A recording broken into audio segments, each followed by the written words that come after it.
student, this is Aradhana Singhal with Divyansh English classes again with the part 3rd of the chapter Letter to God written by J.L. Fuentes. So students, why I compared the name of the writer?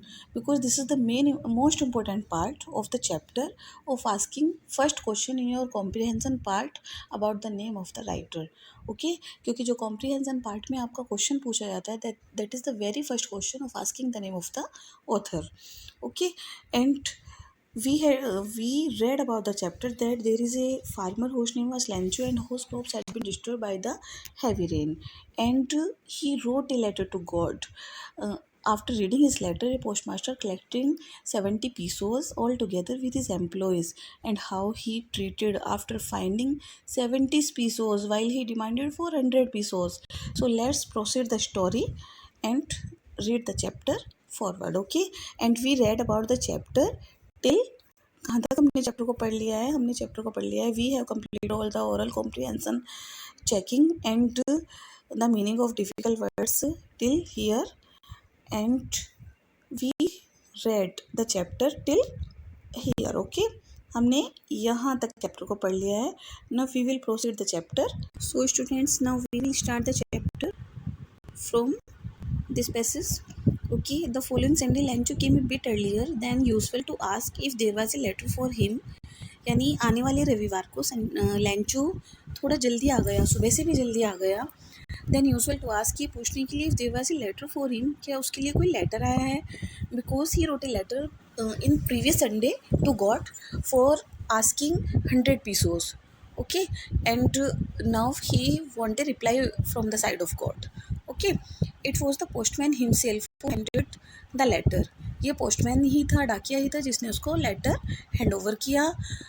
And the postmaster, experiencing the contentment of a man who has performed a good deed, looked on from his office. और जो postmaster था जिसने collect किए थे 100 pesos 70 pesos जिसने collect किए थे, वो क्या कर रहा था? एक कंटेंटमेंट फील कर रहा था, एक संतुष्टि फील कर रहा था उस आदमी के चेहरे पर जिसने एक अच्छा काम किया था अपने ऑफिस से. Okay, Lencho showed not a slightest surprise on seeing the money. Lencho से ने बिल्कुल भी सरप्राइज नहीं दिखाया, आश्चर्य नहीं दिखाया मनी को देखकर. स्लाइटेस्ट का मीनिंग क्या होता है? Very little. Okay, very little.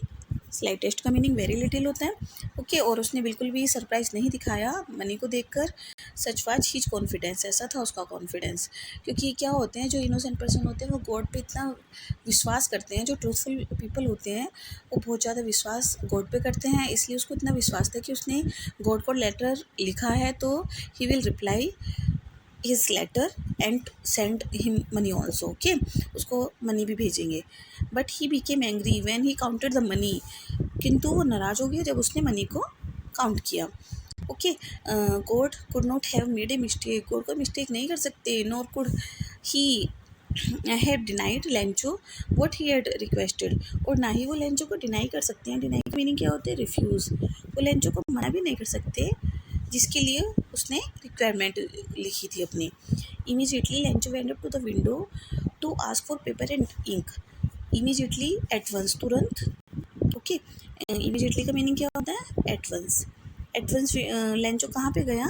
उस पब्लिक टेबल पर गया जहाँ पे उसने इंक और पेपर प्रोवाइड किए अपने लिए. Okay, and on the public writing table he started to right.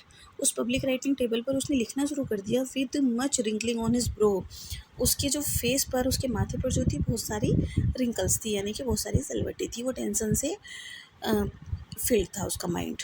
Okay, caused by the effort he had to make to express his ideas. क्यों उसके फेस पर रिंकल्स थे? क्यों उसके माथे पर रिंकल्स थे? बिकॉज ही वॉज अफर्टिंग, क्योंकि वो ट्राई कर रहा था, प्रयास कर रहा था कि वो अपने आइडियाज़ एक्सप्रेस कर दे उन लोगों के लिए जिन्होंने उसके जो पैसे हैं वो बीच में निकाले हैं.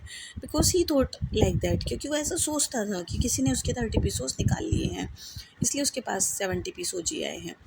वैन ही फिनिश्ड, जब उसने लिखना बंद कर दिया, कंप्लीट कर दिया, he went to the window to buy a stamp. वो विंडो पर गया कोई एक स्टैम्प बाई करने के लिए, टिकट बाई करने के लिए. विच ही लिक्ड, जिस पर उसने लिक्ड थूक लगाया.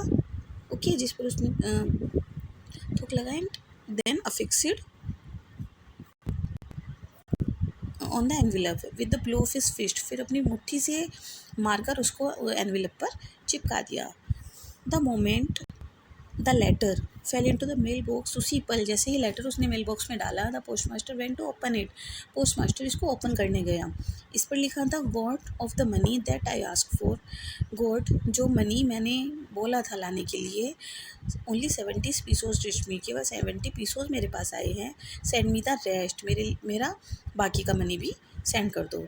Since I need it very much, क्योंकि मुझे इसकी बहुत ज़्यादा नीड है।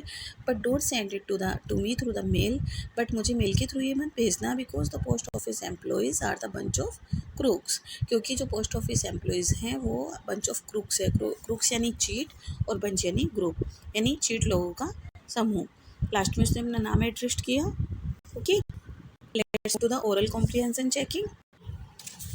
Your first question from oral comprehension checking is that was Lencho surprised to find a letter for him with money in it? क्या लेंचो को सरप्राइज हुआ, आश्चर्य हुआ जब उसे लेटर के अंदर मनी मिला? ओके, तो the answer of this question is Lencho was not surprise to find a letter for him with money. Lencho को बिल्कुल भी स्लाइटेस्ट भी सरप्राइज नहीं हुआ।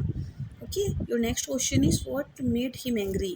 किस बात से वो नाराज़ हो गए, किस चीज़ ने उसको नाराज़ कर दिया, क्यों नाराज़ हुआ था वो? ही बिकेम एंग्री, वो नाराज़ हुआ था when he counted the money, जब उसने मनी को काउंट किया।